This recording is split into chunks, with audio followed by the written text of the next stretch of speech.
సిద్దిపేట కోమటి చెరువుపై యోగా కేంద్రంలో గాయకుడు బాలసుబ్రహ్మణ్యం 78వ జయంతి వేడుకలను సిద్దిపేట ఈవెంట్ మేనేజర్స్ అసోసియేషన్ ఆధ్వర్యంలో ఘనంగా నిర్వహించారు. సిద్దిపేట ఈవెంట్ మేనేజర్ అసోసియేషన్ వారు పాడిన పాటలు ప్రేక్షకులను ఎంతగానో ఆకట్టుకున్నాయి. ప్రముఖ గాయకుడు బాలసుబ్రహ్మణ్యం స్వరనీరాజనం సమర్పించడం మాకు పూర్వజన్మ సుకృతమని ఈవెంట్ మేనేజర్ కర్ణాకర్ పేర్కొన్నారు. ఈ కార్యక్రమంలో సిద్దిపేట గాయని గాయకులు, ఈవెంట్ మేనేజర్లు అన్నమయ్య, పవన్, బాలు, నవీన, కరుణాకర్, షారుఖ్, కిషన్, అర్చన, మమత, ప్రశాంత్, భరత్, సన్నీ, సాకేత్, సురేష్ పాల్గొన్నారు. ప్రధాన కేంద్రంగా హైదరాబాద్, రెండవ కేంద్రంగా రాష్ట్ర వ్యాప్తంగా కార్యక్రమాలు నిర్వహిస్తూ ఉంటాను.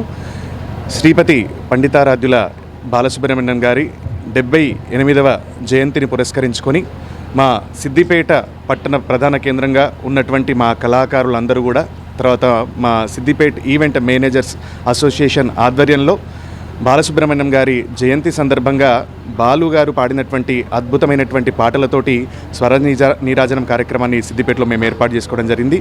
ఈ కార్యక్రమంలో మా సిద్దిపేటలో ఉన్నటువంటి కళాకారులందరూ మేమందరం కూడా బాలు గారికి నీరాజనాన్ని ఇప్పుడు సమర్పించబోతున్నాం. దేవుడైనటువంటి ఆ శ్రీపతి పండితారాధ్యుల బాలసుబ్రహ్మణ్యం గారి 78వ జయంతి సందర్భంగా ఆయనకి మేము నీరాజనాలు అర్పిస్తూ స్వర నీరాజనం అనేటువంటి కార్యక్రమాన్ని ఇక్కడ కోమటి చెరువులో యోగా కేంద్రంలో ఏర్పాటు చేసుకోవడం, దానికి ముఖ్యంగా సహకరించినటువంటి కమిషనర్ మేడం గారు, అలాగే చైర్పర్సన్ గారు, వారందరికీ ముఖ్యంగా విచ్చేసి ఇక్కడ కూర్చున్నటువంటి ప్రజలందరికీ కూడా, మా సంగీత ప్రియులందరికీ కూడా మా సీమ సిద్దిపేట ఈవెంట్ మేనేజర్స్ అసోసియేషన్ వారి తరఫు నుంచి మనస్ఫూర్తిగా ధన్యవాదాలు తెలియజేసుకుంటూ, మరి వారికి మేము నీరాజనాలు అర్పించే ఈ కార్యక్రమం